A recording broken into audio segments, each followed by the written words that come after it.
environment at the University of Bristol, which is one of the interdisciplinary research institutes at the university. And this book really came about when XR were at its peak, so to speak, in 2019. And together with my student Daniel Schmidt, we started looking into XR, and we wanted to take the movement really seriously and sort of delve into some of the issues that people were saying about XR, and also some of the claims and demands that XR were having, and kind of look at the sort of social science basis around those. And that's very much what we sought to do with the book. So could we move on to the next slide, please?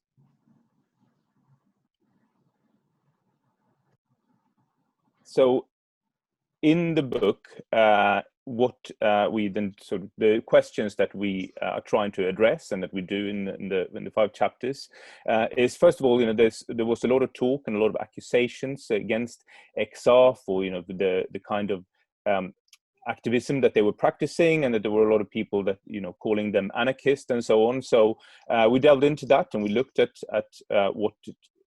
what merit there were to those claims, and basically find that XR are not particularly anarchist at all in what they are and how they do things, but that they could probably benefit from taking some more inspiration from the anarchist tradition.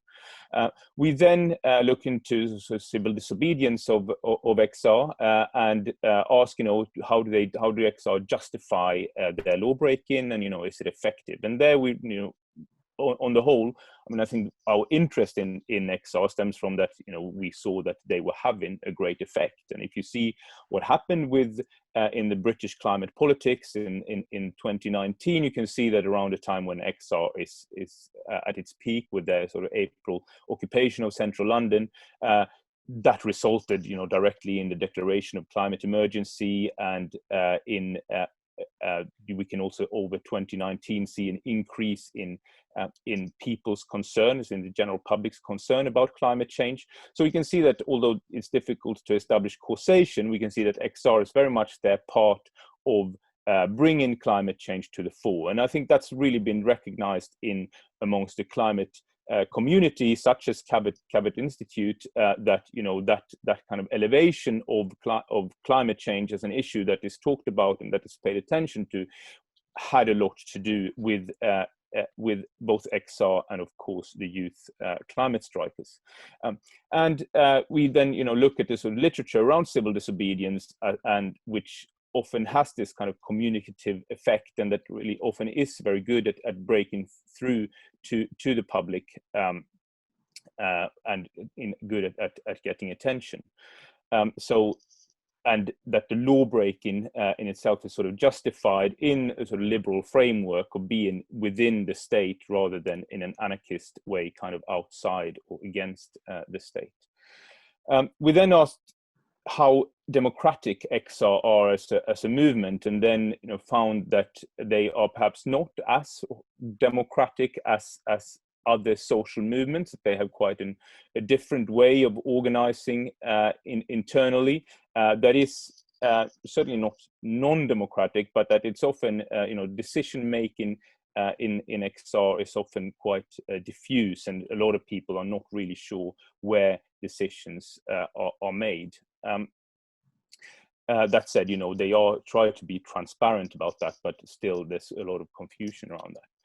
And then we look at the demands of XR. So, one of the key demands is the citizens' assembly, that we should have a citizens' assembly based on sortition, that people should be, 100 people members of the public should be chosen to listen to experts and come up with the solutions to the climate crisis. And that sort of allows then XR to be what they call solution agnostic, so that it's not that the XRs are saying what we should do about the climate crisis, but rather how those decisions should be made, and that the liberal democratic system, if you want a representative democracy, is kind of broken, and that would be solved through a citizens' assembly. So we look at the literature around that. And I suppose what our main finding here is that we all thought citizens' assemblies is a good idea in a sense. It has a lot of democratic credentials, and really coming from a literature about deliberative democracy that is very strong and convincing, but that it somehow then that it's based on a reading of the climate crisis as being that as the main obstacle to action on climate change is liberal democracy. Whereas we question that and say that, well, actually a lot of the obstacle to action on climate change lies in the economy, or the political economy, and the way that capitalism operates, and that therefore that's not directly what is addressed through the demand for a citizens' assembly.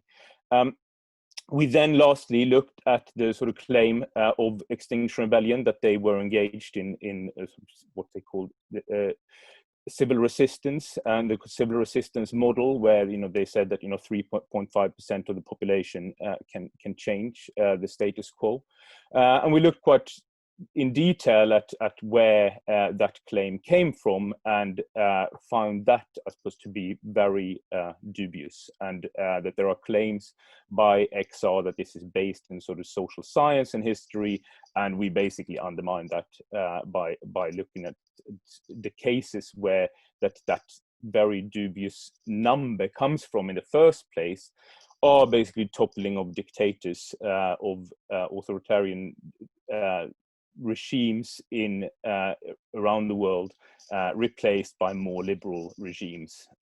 So not really applicable at all, we felt, to fighting for action on climate change here and now. So can you move on to the next slide, Angus?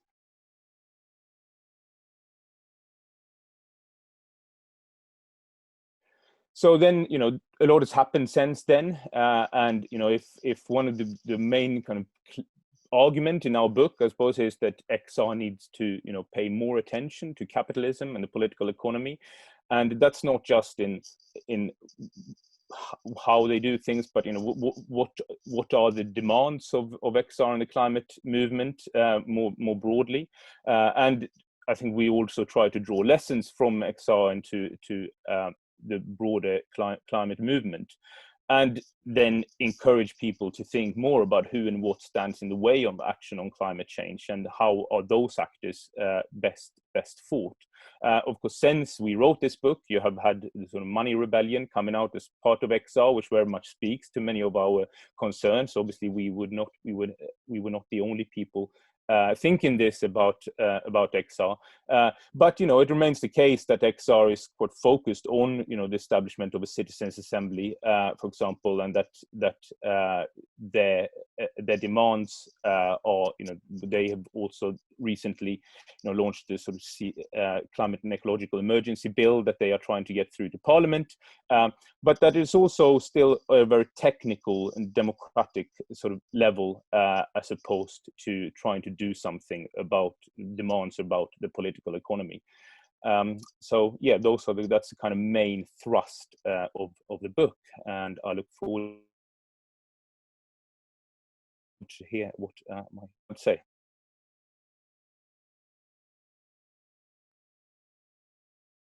Thank you very much, Oscar. We've got a wonderful panel tonight, and I'm going to ask them to respond in turn to what Oscar has said and wider thoughts. And I'm going to start with Alix. If we could start with you, please. Yeah, of course. So hi, I'm Alix, and as Andrew said, I work at the University of Bristol. I'm a climate justice and climate policy researcher, and I'm also a member of the Bristol Advisory Committee on Climate Change. And I once took part in an XR protest when they were on Bristol Bridge, and it's the first time and last time, it was 2019, so there's still plenty of time, that I was heckled by someone walking by who told me to shut up while I was talking. So that was quite an experience. I was also 6 months pregnant, so overall really fun experience. But I enjoyed speaking there at the Pink Boat. Felt quite exciting at the time. So I'm going to speak to two things. I really enjoyed Oscar's book. Obviously, I'm a fellow academic, but I found it really easy to read and easy to engage with, and I found it super interesting. So thanks a lot, Oscar, for that. I'll speak to two issues. One is this solutions agnosticism that Oscar just touched on briefly. And the other thing is what he ended on, which is the confrontation with capitalism. And obviously, since I'm a climate justice scholar, I was thinking about, do either of these present a problem for global justice, and what does it mean for global political change? So let's start first with the solution agnostic problem that Oscar found. Basically, he mentions in the book this term solution agnostic, which means that they don't offer a solution at XR, but rather leave the solution to the idea of climate assemblies. At the same time, they do say they're committed to climate justice, and in particular to carbon neutrality by 2025. But it's up to these citizens' assemblies to decide how that will be achieved. But I think, if it is up to the assemblies, and this is what Oscar says too in his book, then aren't all solutions, even unjust ones like Malthusianism, considered equally valid if they come out of a citizens' assembly? So Malthusianism is this idea of lifeboat ethics, where there's only so many seats on the boat and you just kick some people out to make life on the planet possible. Obviously really dark and not very just. So as a climate justice scholar, I know that pursuing climate justice is incredibly complicated, and I think will require more than citizens' assemblies. I think it requires a confrontation with the current political and economic system, and both need to be assessed really quickly and changed radically at almost every level of society. And I don't think XR gives us enough guidance on this. So as Oscar says, citizens' assemblies are a tool, but not a solution in themselves. The other problem I had, reading the book is that although they put forward the idea that climate justice should be pursued, doesn't seem to be a concrete definition of what climate justice actually is. And it's quite important to define that, because it's such a complex subject and it means different things to different people, of course. So for me, a just response to climate change, for example, is one that protects human rights, including future generations' rights. It ensures that the most vulnerable to climate change are prioritized, and that those who cause the most damage are held responsible. And with those kinds of benchmarks in place, I can assess current policy and talk about what to do next. And that's what I do in my work. So for example, I've found that state level climate change action is incredibly incremental, not radical enough. And I also study sub-state actors, and I found similar things about them, even though non-state actors are a little bit more creative. The other problem Oscar touched upon at the end of his talk was not confronting existing global economic structures and, as I put it, political realities. So it's in the conclusion of the book. He says, we need to confront the realities of capitalism, like growth and trade and profit. And XR isn't inherently critical of these, which is quite problematic since our current system is so unjust, not just in terms of climate change, but also in other issue areas like poverty, global health, as we've seen with coronavirus, and other issues like how refugees are distributed through the world. And I think we really need to confront the problems of capitalism and its key to a just response to climate change. We also need to be very careful around disingenuous greenwashing, as Oscar puts it at the end of the book, things that look like attempts to respond to climate change, but actually really tied up within capitalism and existing capitalist systems. Now, confronting capitalism is really hard because radical action is difficult. And I found it difficult to find truly radical action on climate change when I was writing my book, for example, recently, or writing an article on sub-state climate actors. So I know it's not an easy feat, but I think Oscar is right that it's really important. I do want to end on a hopeful note. I'm currently doing some research into Bristol as a city. And I should say that the One City plan does have some lines in it about confronting current models of capitalism. So for example, it notes that there's entrenched market and wider forces that need to be confronted, such as fossil fuel dependent and consumption-based systems. And it's really interesting to see current systems being confronted, even just in like rhetoric, because you don't see that, for example, at the international climate change negotiations. And there are some plans to implement radical change according to the One City plan. So for example, zero carbon public transport, zero carbon from waste management, moving to a plant-based city diet and things like that. So that's a really exciting development, and that's what my research focuses on now, the city of Bristol, and I'm doing some research into how the One City plan is being implemented, and that's where I see some hope. So I wanted to end on that nicer note. So thank you again, Oscar. Thanks, Alix. We'll come back to some of those points. Manu, over to you next. Great, thanks, Alix. Really difficult to follow, actually, Alix, because she's put forward some really great points. And I'd like to follow on, I think, starting to talk a little bit about how XR, as Oscar has already put it, and makes a really strong point in his book about how the movement has, in many ways, ignored the political economy that we are in. and that is capitalism, as Alix has spoken to, and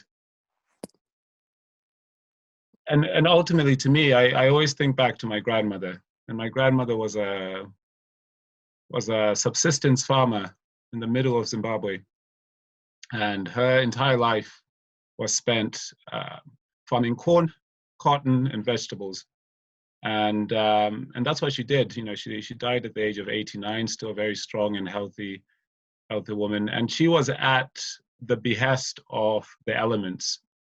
If the rain didn't come, then she would be a lot hungrier than she was the previous year. She lived through a good dozen droughts or so, and I witnessed 2 of those droughts in my early childhood. And there was an ecology that she understood inherently, because it had something to do with whether or not she would survive. And this ecology dominates a lot of people's lives all over the world. It's a very real thing. Climate is a very real thing. The climate has always been there, obviously, and you know, we can't ignore it. And I think one of the issues reading Oscar's book is, if you try and think of the political system that we have, if you try and think of capitalism as being somehow an ecological system in which certain things have to happen for other things to also happen, or to stop other things happening, I find the problems that XR have, that Oscar has pointed out, are all connected. If you're ignoring the political economy that we live in, then you are also ignoring how that political economy affects people differently across the globe. You're ignoring that somebody in Bangladesh massively depends on a factory that is creating unsustainable clothing that we are then buying in Primark or wherever else. That political economic system dominates people's lives on a real scale. We've seen that in 2020 with people being on furlough, and you ask, where's the money for furlough coming from? If people aren't working, if people are sitting at home not doing anything, how come our government, which previously was saying we need austerity, can be paying for our wages? Well, where's that value coming from? And in my world, that value comes from a real big gap between our Western democracies and the rest of the world. It comes from a dependence on other people producing the things that we require and need. And so for me, ignoring that political economic system ignores what the impact of changing that system would be on those people, but it also ignores how those people have ended up in that place. And to me, it kind of comes back to, why has the movement become extremely white? Why has the movement become extremely middle class? Because the issues that are affecting people differently based on the political economy that we have are different. And so somebody who is making however valid a scientific postulation about how the world will be in 10 or 15 or 20 years from now, if we don't change something, is in a very different space from somebody that's trying to get by that week. Is in a very different space to somebody that, you know, that is on the opposite end of that economic space. And to me, that complex nature of how our political economy affects our lives, I think if XR continue to sort of put that on the side, you will continue to have a very uninclusive movement that's not really meeting the desires and needs of the vast majority of the people's populations, you know. And it might be a controversial point, but I think there's an element then of kind of intellectual colonialism, of we although we are pretending to be solution agnostic, we are saying to you that something needs to be done, and unfortunately some of that will affect you first, you know, because the economy will affect people very, very quickly in poor countries, as we've seen throughout COVID. You know, I've got a family in Zimbabwe right now who are trying their best to feed hundreds and hundreds of people who are being affected, and that's how quickly things change for people in the global south. It happens a lot slower over here. So yeah, I'll end there. Should I have a positive thing to say? I'll finish on a positive note. In that I think XR, you know, has a niche that it is filling, and that people are awakening massively to the issues that of climate, and I would like them to continue, if you know what I mean. But I think they can't continue and expand if they're not looking at political economy. Thank you very much, Manu. Over to you, Olivia. Thank you. Thank you. Again, hard to follow both Manu and Alix, but I will attempt it. So I wanted to start by saying, first, let me preface my reflections by saying I'm an expert in nothing. I don't know everything about climate activism, climate justice, or XR, so these are my personal reactions to the book I read and what I've seen of XR. My climate activism so far has been shaped by personal acts and influence. I'm still understanding how and when I want to use my voice and power. I believe in and support climate activism and climate justice, and I work within the sustainability space and attempt to practice what I preach, talking about this with others and trying to influence small or big acts of change. I've learned from reading Oscar's work that I engage with non-communicative acts of personal disobedience.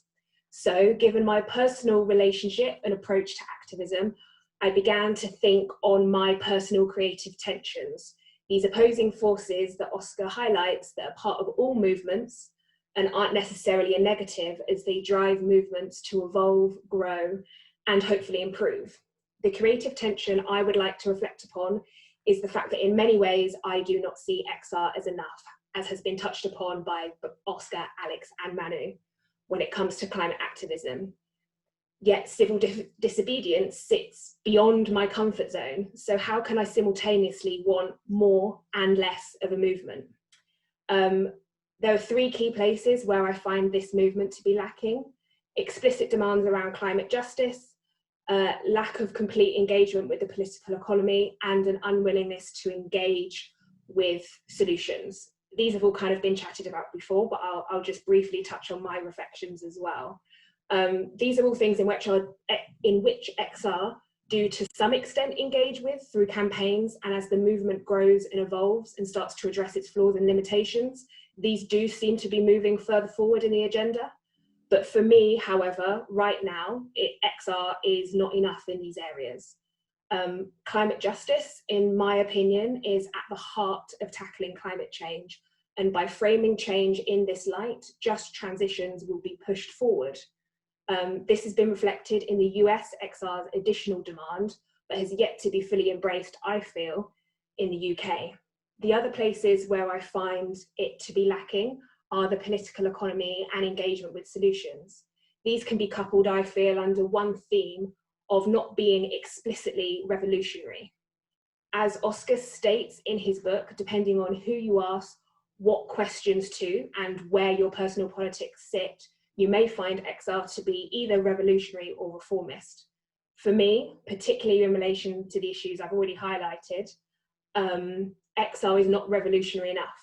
I understand why they sit on the fence, but I do not believe we can put plasters on the systems we currently function within. I believe we need to build new ones, and that our efforts will be better spent in this endeavour. But how do I expect to enact this change if, for me, communicative civil disobedience is too much? And given the fact that XR in many respects is not that anarchist, as Oscar has said, and it works hard to make sure that civil disobedience is a last resort and is deemed legitimate in the eyes of the wider public.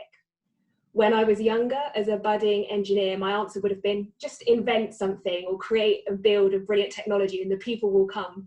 But as I've grown up, I've realised the importance of politics, economy, and culture. So my answer now is, I don't know. So I think I've just highlighted another creative tension within myself.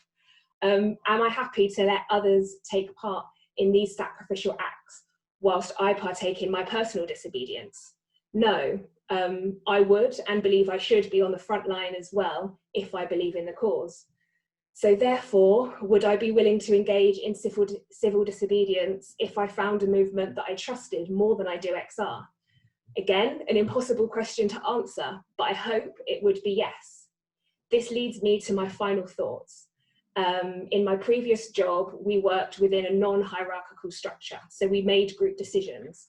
In order for these not to mean decisions were never made or took ages to be made, we had to live by the motto, good enough for now, safe enough to try. And I asked this question of XR. For me, I think the answer is yes, but with a few caveats. It continues to invite criticism and attempt to grow with this. It embraces the idea of a movement of movements, find its place within this, understanding its strengths and limitations. And it does not dominate climate activism space. I think there's a tendency, as Manu's touched upon, as it is a white middle class movement, within the UK for it to automatically dominate because of all the systems and structure we know. So you've got to take that extra effort to make sure your voice isn't disproportionately heard. There is no doubt, in my opinion, that XR has brought climate change and activism up the agenda. I will end my reflection by asking the question, is that the extent of XR's purpose? And does it now give way to a movement that can take climate activism to the next stage? Thank you. Thank you very much, Olivia. Oscar, do you want to respond to anyone who's in terms of what they've said? Yes, well, just in general, and I've seen plenty of questions and comments coming through as well. So in response to these quite critical comments from all panelists, I would just like to stand up for XR in its current form a bit and say that, you know, there's fantastic debates around all these issues going on in Extinction Rebellion today, and you know, has been for a long time. There are people within Extinction Rebellion that do fantastic work in solidarity with struggles around the world, you know, particularly in the global South. And there are really genuine, and has been since I started studying XR, it's been really genuine attempt at going beyond the whiteness and middle classness of XR. So, you know, and in regards to the political economy, I mean, I said in my presentation that, you know, since we wrote this book, you know, the Money Rebellion was started, which, you know, addresses a lot of these points. Okay, so in that sense, you know, there's a lot going on in XR that responds to a lot of these critiques, and, you know, we are by no means the first people to raise these critiques. But that said, I mean, there are, you know, for example, one thing is civil disobedience, but I mean, XR also, you know, was unique in the way that they focused on getting arrested, right? And you can do civil disobedience and you can do direct action, but not all such forms aim at getting arrested, right? And XR was very explicit about getting arrested, and that of course excludes people, right? It excludes people that are, you know, more often repressed by the police. It's been, you know, a key critique against XR that, you know, that excludes ethnic minorities, and it excludes people who have money to pay fines that they may receive in courts and so on. So that is kind of that problem remains if you're going to have a focus on arrests. Then it's the other thing is, you know, with a focus on citizens' assemblies, that issue remains, right? So that if you're going to be solution agnostic, and then, you know, even though you talk about solutions in the movement, the main demand still is the citizens' assembly. It's a key demand in the climate and ecological emergency bill. So that kind of critique is difficult to get away from, even though people talk a lot about climate justice in XR, and they do, and that's great. But the sort of key demands are not that, right? There's nothing about that reflect that climate justice in the explicit demands that XR makes. So those two issues still remain, I think, with XR as it is.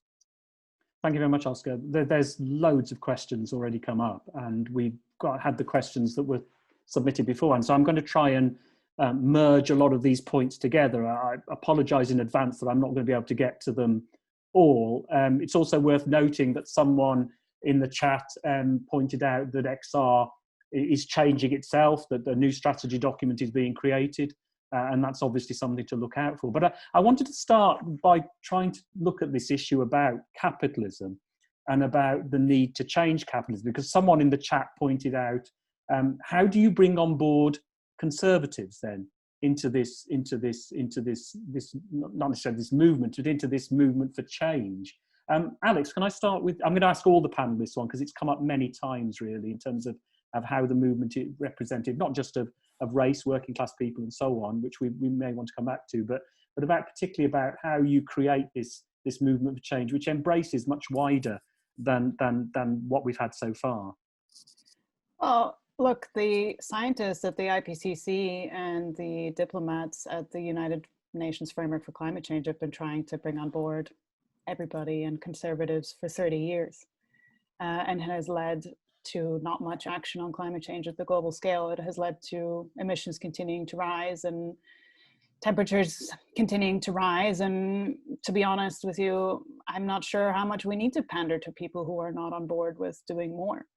And I understand that, you know, everybody should be involved and we should make sure that we move forward as a global community and all that stuff. But at some point you need to be more radical if you want to stop emissions growing further and people dying and losing their homes. And, you know, that would be my answer to it. I think it's a fair question, but my response would be, what have we achieved the last 30 years by trying to do that? What have we achieved?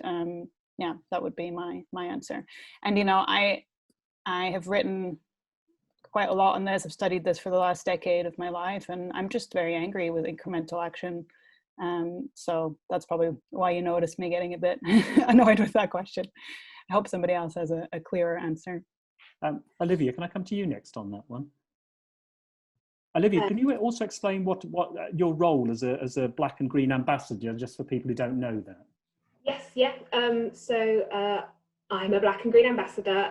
That's an initiative within Bristol, supported by a local radio station called Ujima and Bristol Green Capital Partnership, and it looks at that intersectionality between climate justice and racial justice, essentially. So it looks at those issues, and it aims to lead, promote and engage kind of diverse community action. So we not only talk to people about stuff and do things, but we are engaging in community action research and development to try and kind of promote those grassroots organizations that are already doing a lot, but often feel like their voices aren't really heard because the green movement, whatever that means, has a certain image around it. So that's kind of yeah, what that role is. And then to roll back to capitalism, I don't have any clearer answer than Alix. I think trying to engage with conservatives on the right is what has led us to the place we are. So I would suggest a new tactic. I'm not, my political understanding is probably more limited than others on the panel. So I appreciate the need to try and appeal to as many people, but I feel like centralist politics is limited. In my talk, I spoke to kind of more revolutionary responses than what it is, and I don't have the academic understanding of how that will therefore transform into policy. But I think that we're dragging our feet too much, and I feel like we need to put into play an action to show what it can do and let it succeed or fail, to then start trying to improve something, as opposed to trying to find a solution that everyone's happy with but then doesn't really change anything. So that would be my response to that. Manu, you've talked a little bit about this in your introductory comments. Do you want to say anything else on this point?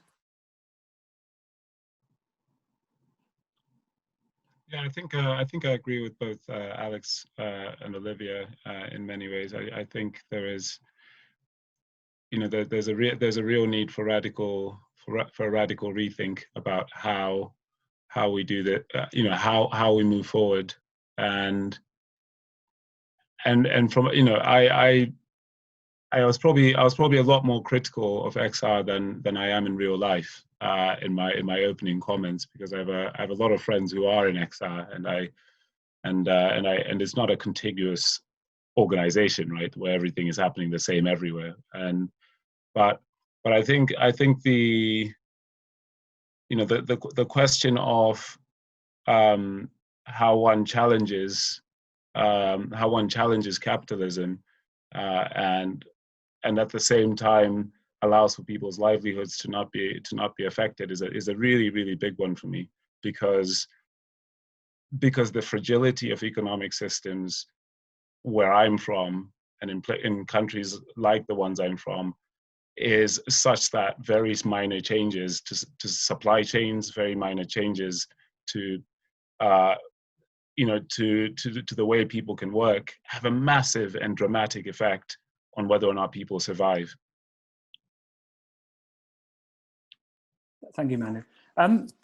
The question came up which links to this, and it's about tactics and this notion of being beyond politics. So, and the question is, can any sensible movement for change actually be beyond politics? Oscar.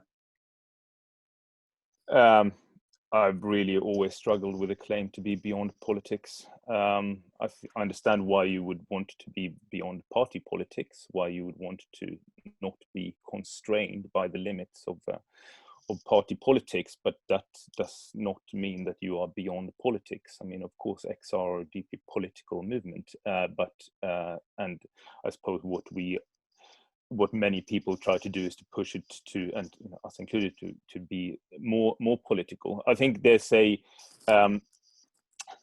real contradiction in the way that XR was founded here, on the premises on which XR was founded, in this idea that, okay, they call it 3.5%, but you know, the claim is valid that, you know, big changes in human history are pushed for by vociferous and strong minorities, not necessarily by getting, you know, 51% of the population on board with something, right? Nobody, you know, it's minorities can make a change when you push for it, when you push for change from below. Okay, so that's true. So then you also have this idea of, okay, we shouldn't be, you know, but we're not political. We don't want to prescribe solutions, and part of that seems to come from an idea that we don't want to put off sort of more conservatives and so on. But I mean, XR are so left-wing in the way that they do politics that you know, no conservatives would be put off simply by civil disobedience, right? So you know, the data is there to show that.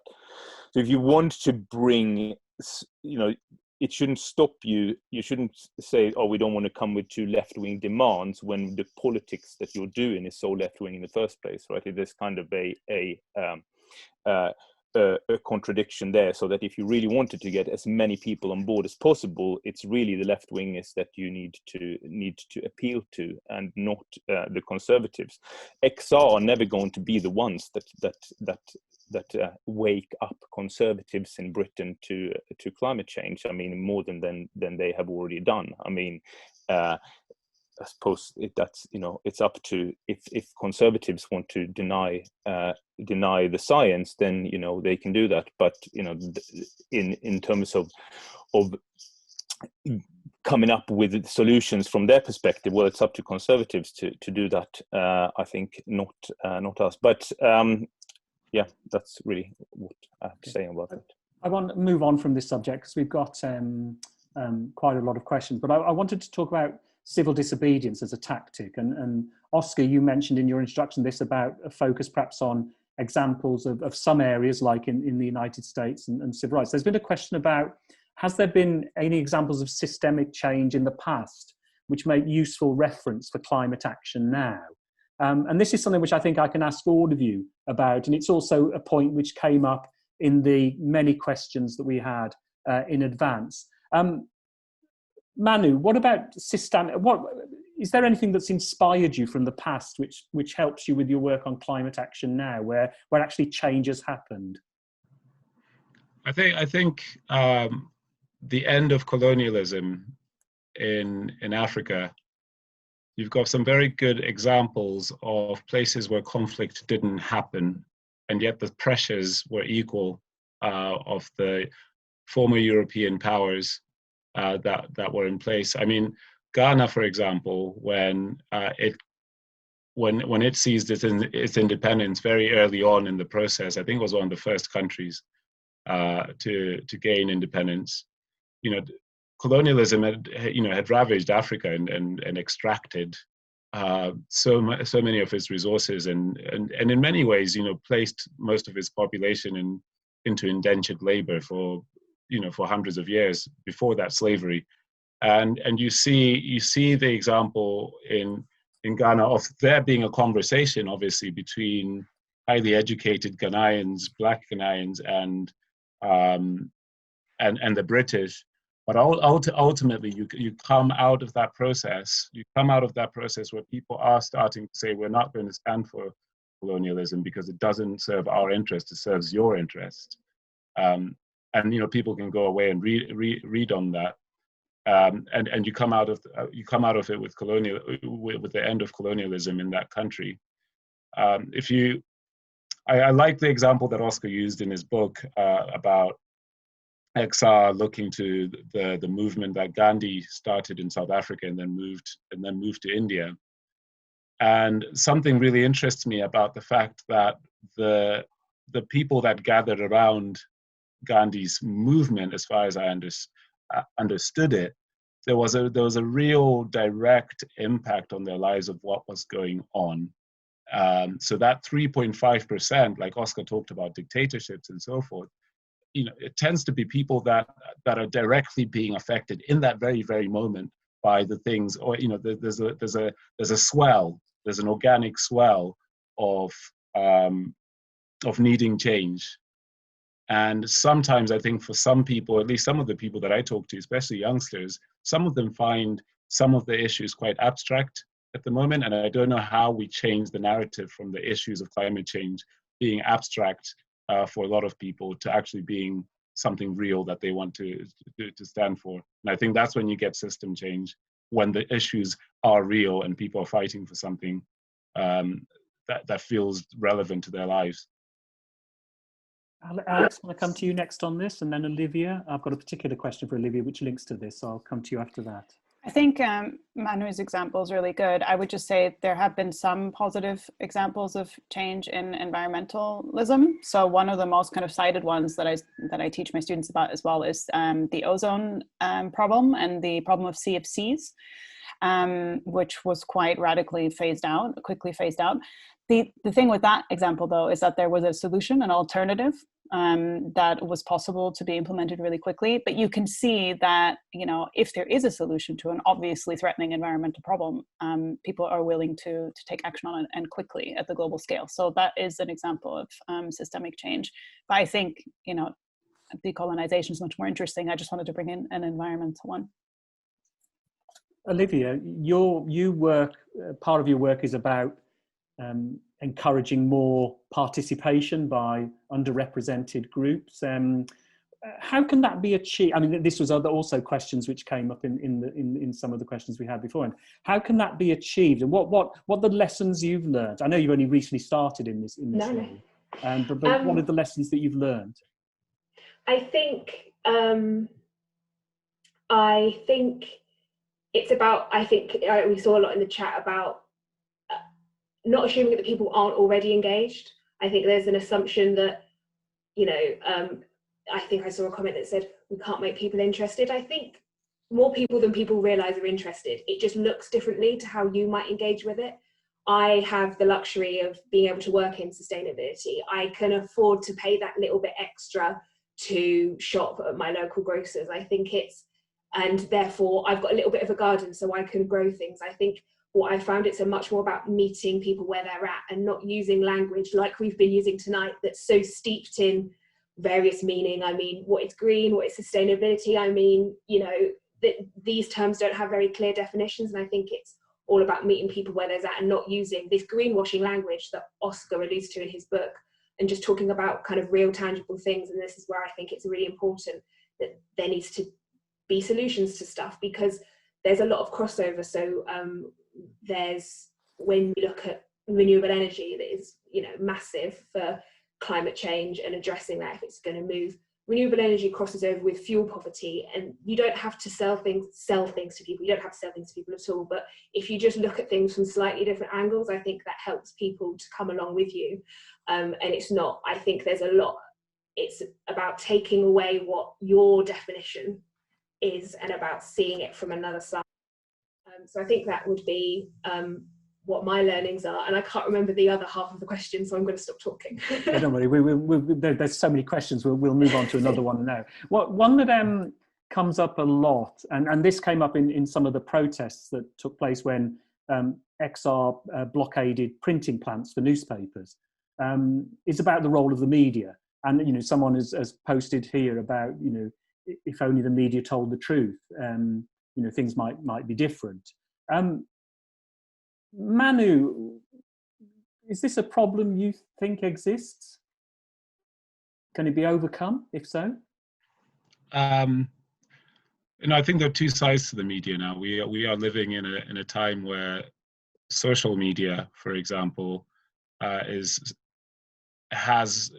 proven to have a greater pull on people's consciousness at times than the standard media. You know, I'm sure we all know people who haven't read a newspaper or been influenced by what's been going on in the news for such a long time. And I think we live in silos quite a lot because of what social media looks like.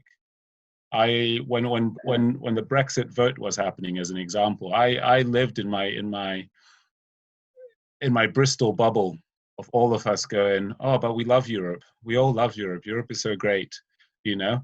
And then it wasn't until I went to visit a friend in Kent the weekend before the vote, and I suddenly went, oh wow, all of these people aren't showing up in my social media feed.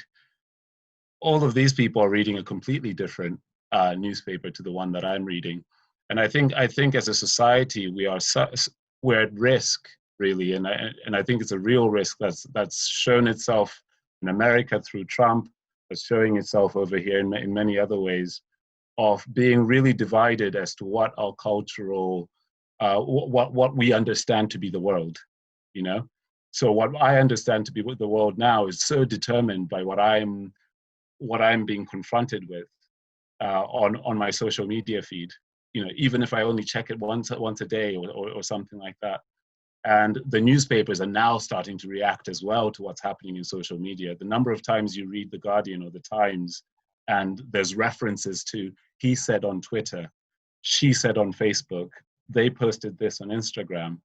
And I think that's really divisive. Alix, can I ask you about this question as well, and also about the wider role of education, particularly with students and so on?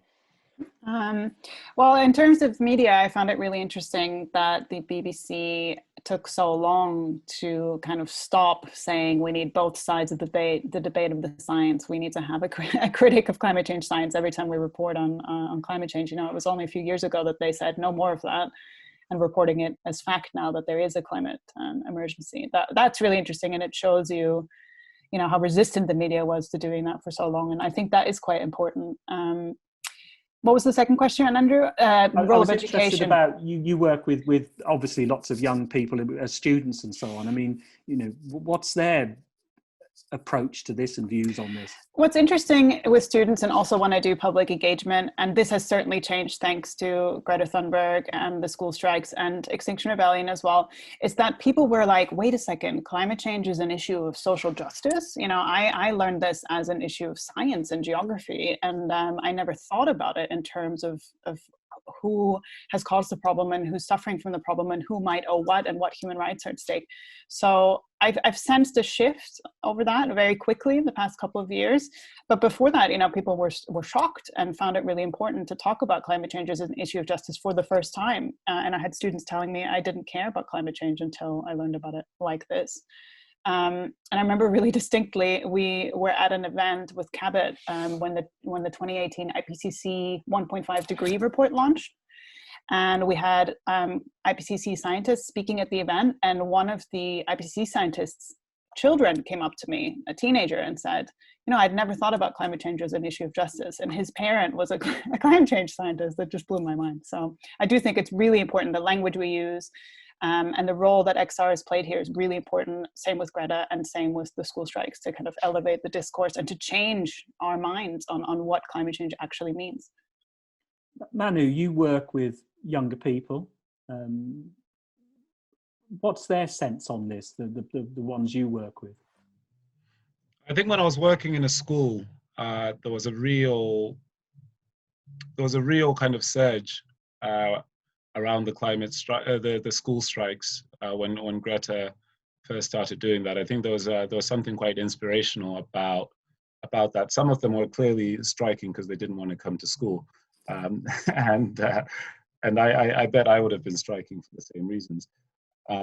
But in terms of messaging, I do find a lot of the young people that I'm trying to work with are young people that are disenfranchised in one way or the other, underrepresented in the mainstream. And I went down to Cornwall, working with the Crafts Council last year to deliver some sessions over there. And it amazed me talking to young people in a PRU, pupil referral unit down there, mostly working class, quite a few of them with really difficult home lives, parents in prison, all sorts of different things that, firstly, the language that I was using was not a language that they understood at all around environmentalism. We're doing a lot of repair workshops, and they hadn't come across that language at all. These were kids that were 15, 16 years old. And secondly, they were living 5 miles from their school was about 5 miles from the beach. And a few of them said, I haven't been to the beach in years, right? And so this idea of going to the beach and seeing plastic washing up, for example, on the beach, and going, oh, okay, that what's happening there, and then connecting that to buying a plastic bottle in the shop. A lot of the times, I find, because of the language that we're using with young people, like Alix was saying, we're not connecting to an emotional core in which they feel engaged and which they feel is real. I come back to the abstraction again. And I know XR does a lot to bring this stuff into reality. Somebody mentioned in the chat that getting away from the science chat, but the ways of looking at it in which you're working with the right people that understand the language that people you want to reach out to, and understand the situations that they're in. And I hope XR can continue, if they are doing that work, to work with people that do get the language that's needed to communicate with different diverse groups. Okay, I want to move on to the issue about making change happen and going beyond citizens' assemblies in a way. And some of the questions have been around, so what would you do? What would you do, each of you? And I think this is something I can ask each of you in turn. I'll start with you, Oscar. I mean, what do you think should happen now? I mean, Biden's in, he's brought, back into the Paris Agreement and so on. But how do we go beyond all this? What do you think should happen? I think it depends where you are in the world, and I think that in the US, people will no doubt be feeling enthused, and you have the Sunrise Movement in the US that have a huge task to basically put pressure on Biden to do all the things that they hope he will do. I mean, in Britain, we're in a different situation. I mean, in Britain, we have 4 years at least left of a conservative government that is probably going to be greenwashing a lot of things that they say that they are the greenest government or whatever in the world, and obviously they're not. So that's a that's a different challenge. But we have COP coming up in the global climate meeting coming up in November in Glasgow, that will no doubt be a big part of it in the UK. But largely, I mean, and this is what Manu was saying earlier, right? You need to connect with people where they are, and I think that there are a lot of other sort of climate activism is much broader than XR. And I mean, I think that connecting people, making the things locally relevant or relevant for them, and that justice is a huge part of that, obviously, and that's why climate justice is so important, because it's like, okay, we're going to have to address climate change, right? We're going to have to do this, and the government are forcing some of the ways to do this. So how do we do that, and what demands do we do to put that so that is done in as just a way as possible? And those things, it's about local organizing. It's about speaking to people about their situation and their lives in a way that is tangible. Okay, Olivia, I'll come to you next on that one. Thank you. I think, what would I do now? I think we're in a unique time. I think we have seen how quickly things can change, and we should embrace this kind of unique sense of togetherness in a way to try and drive things forward. I think we need to take more time to listen to different voices as well. I think my view, again, this is me personally, of politics and movement has been so Western-centric and dominated by the US and the UK and Europe. For a long time, I struggled to see there as different options, where I feel like if we, as the global north, start listening to solutions that are already being put in place and practiced, and they might be on small scales, but there's kind of proven models in areas that are more directly affected are being directly affected by climate change right now. So I know there's a lot of work going on in Nicaragua, particularly because of where they are based in the world. The impact of rising seas are much more real and right now for them. So I think we need to take time to learn from existing things that are going on, and not necessarily take it here and put it down there, because that's not going to work for us. But just take the time to listen to voices that haven't been put to the fore before, forward before, but then also not dilly-dally. I know, as I said in my talk, I think it's good enough for now, safe enough to try. And I know I'm talking about my own creative tensions again. I'm saying you can go top down and bottom up at the same time. Yes, there needs to be total system change, but I feel like personally, when you get stuck in trying to make that happen, it can feel really taxing. So while you are trying to dismantle the system and change everything, you set up your little, this works here, we can make this change now, this works here, and make it a little bit smaller, because I think we get a little bit stuck in having a solution that works across everything for everyone. And I just don't think that's a reality. It's going to be all the small little bits that work for different people in different places that build up to make a reality that's more applicable to the you and the now. Manu, I'll come to you next, and then Alix. I totally agree with Oscar and Olivia. There are very few global solutions that have ever been engineered and worked, and often the tools that we invent are not used in the way that we intended for them to be used. And I'm a big believer in localism. I'm a big believer in inspiring local action, and really the organizations and community groups that are working on the ground in places that see what the impact of making a particular change has on the lives of the people that are there, and the natural environments that are there, and the wildlife and everything else that is in that particular place. It's putting power in their hands to make those solutions. And as Olivia has said, a lot is being done in a lot of places where people are a lot more vulnerable to climate change already, because they have to do something. They can't not do something. And if I was to focus, say, on Bristol, where I live, going back to what Alix was talking about with the one city plan, I think it's a piece of the puzzle, but really people want to be incentivized to do things or disincentivized from doing other things. I think that's where, given that we're not going to get rid of the state tomorrow, given that we're not going to dismantle capitalism by Saturday, it's, you know, while we still have that Leviathan in the room, we can at least gently direct it into the path of putting incentives in place where they're needed for fuel change. Most people don't think about whether or not their gas is coming from the North Sea or the electric is coming from a wind station down the road. And those are things that on a local level we can change and incentivize people to simply move to less fossil fuels, for example.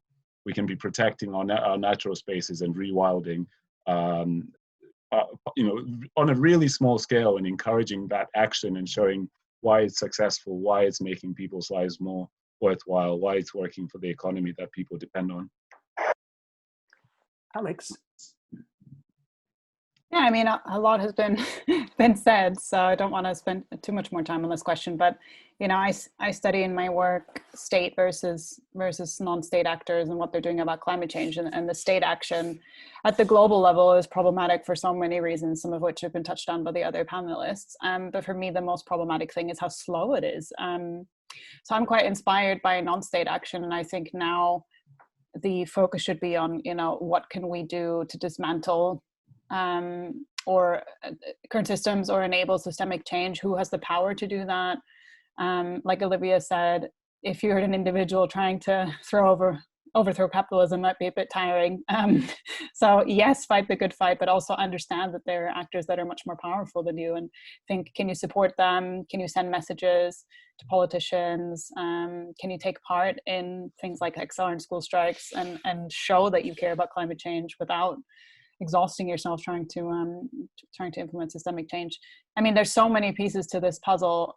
I think the most exciting piece for me is non-state climate change action, transnational climate change action of cities working together across the world, pursuing more radical action, people trying to hold corporations to account across the world, people in renewable energy pushing solutions, you know, people in education. There's so many pieces to the puzzle, but I'm certainly most excited about those transnational non-state actors.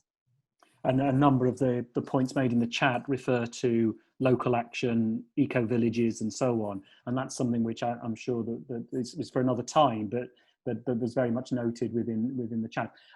Oscar, I want to come back. I mean, Olivia talked about civil disobedience in her reluctance to be involved in things like that. What's been the kind of perception that the wider communities have when it comes to civil disobedience as a valid tactic? So civil disobedience is seldom supported by a majority of the public. Sometimes it is, but you know, often it's not, and often it's divisive as a tactic. And XR are very much aware of that. They used to call, you know, it what they were engaging in. They used to call it polarization, because it does polarize. It sort of it challenges people. But even when the people who practice civil disobedience don't make themselves popular, right? I mean, if you would have a vote on who loves XR, I think there would be a majority of the British population who would say that they don't love XR. But XR have still had a positive influence in shaping concern about climate change across the political spectrum, right? So that, you know, you're more likely. People are more likely now across the political spectrum to say that they are concerned about climate change, and that's so even when the people who practice and the civil disobedience itself and the people who practice it are not popular, the message can still get through, and that's very much, I think, what XR achieved in 2019. Civil disobedience is one of a range of tools and things that you can do, and it means something specific. And I think the unusual thing about XR was this focus on arrest, but I mean, otherwise, you know, I've studied civil disobedience in other contexts as well, and it is a powerful tool. You can achieve much more with much fewer people if you break the norms and rules that are and laws that are in place. Olivia's already answered this question, but Manu and Alix, I mean, would you participate in civil disobedience? I'll start with you, Manu. Yeah. I've been stopped and searched 7 times in the last 10 years of my life. Each time with no good reason. I've been arrested twice for minor misdemeanors that I think people who look different to me would not have been arrested for. I spent over £2,000 fighting one of those so that I could become a school teacher and get a clean DBS. Short answer, no. Alix? Yeah, I think it is definitely a privilege to take part in civil disobedience, that's for sure. You know, like I said, I spoke at XR when they were in Bristol. I went to the protest when Greta came with my 5-month-old baby strapped to my chest and felt very safe. You know, it's a position of privilege. I went to the Black Lives Matter protest with my baby as well. And I think, you know, we should, like Oscar says, see it as one thing we can do for climate change, but not expect, you know, everyone to be able to take part, and to also be very critical of it as an approach, and to understand that it is a certain privileged way to go about talking about climate change in public. Olivia, do you want to add, have you changed your mind on this based on the discussion, or? No, but like I said, I think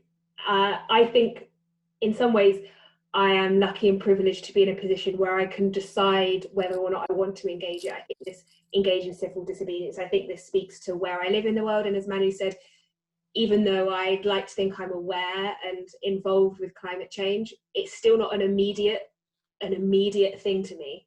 You know, I live in a place where I can afford to be on the fence and take my time to decide. And I've been lucky enough to have the education and a support system around me where I feel like I'm making a difference in my day job. So I think, like I said, I want to be on the front line, but I need to find a movement where I am totally on board with it in order to do that. Or it needs to get really, really, really bad, which obviously I don't want. So I'd rather find a movement first. I mean, these are not new issues, of course, with the, you know, I remember when, for many years, being involved in the peace movement and the anti-nuclear weapons campaigns. And, you know, before I was involved, there was the Committee of 100, which was a direct action movement of you know, not linked to CND, because that wasn't official, Campaign for Nuclear Disarmament. And I remember they were having these debates about, you know, are we doing enough just simply sitting in Trafalgar Square or whatever? And there was a famous pamphlet they produced at one point called Beyond Counting Arses. You know, what's beyond the sitting? You know, what is the action that we're trying to do?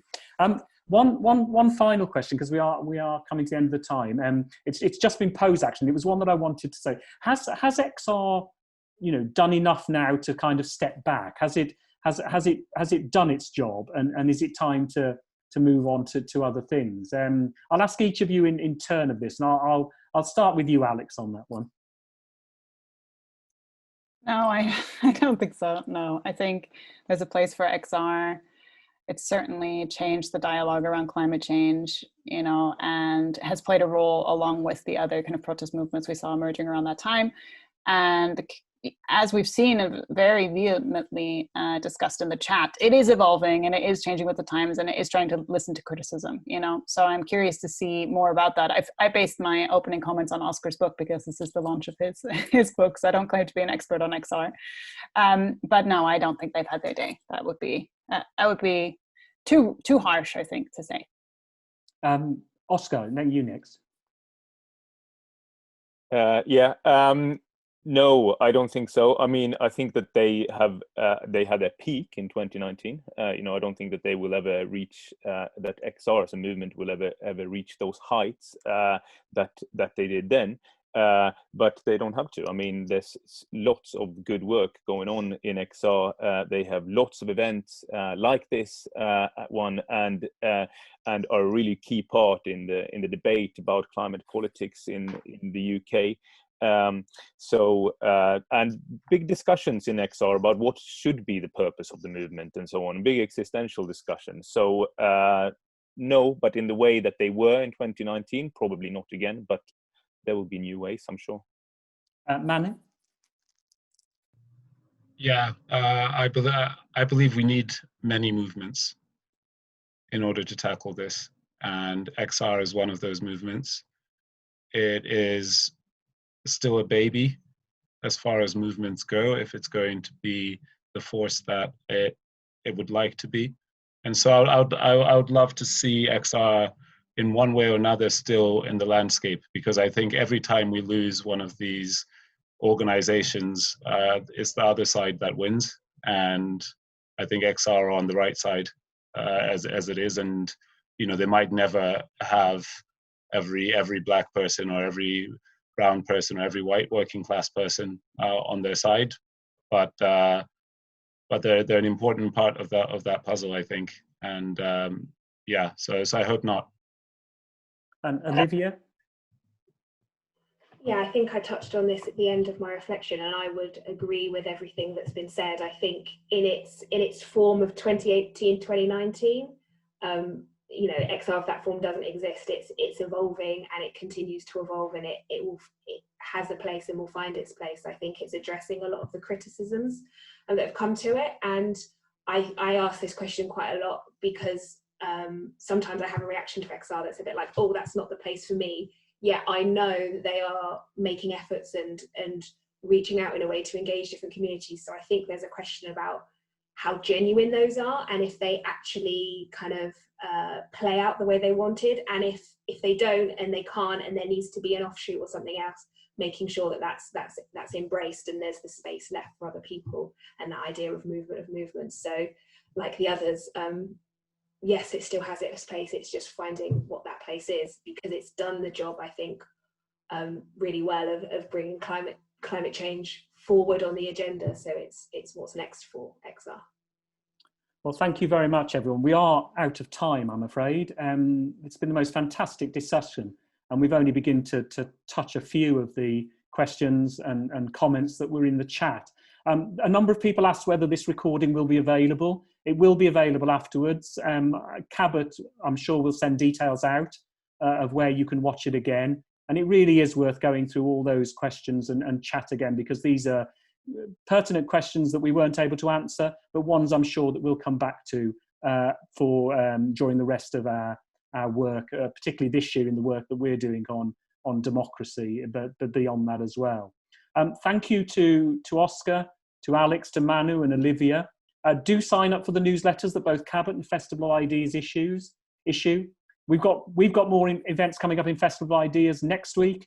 We're looking at the life and work of Malcolm X and James Baldwin, for example. In April, we'll have the next phases of our democracy work.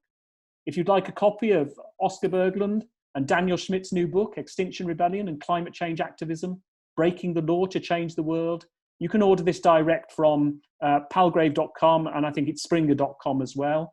And there's a special code you can use, which is in the chat, which I'll read out anyway, PM20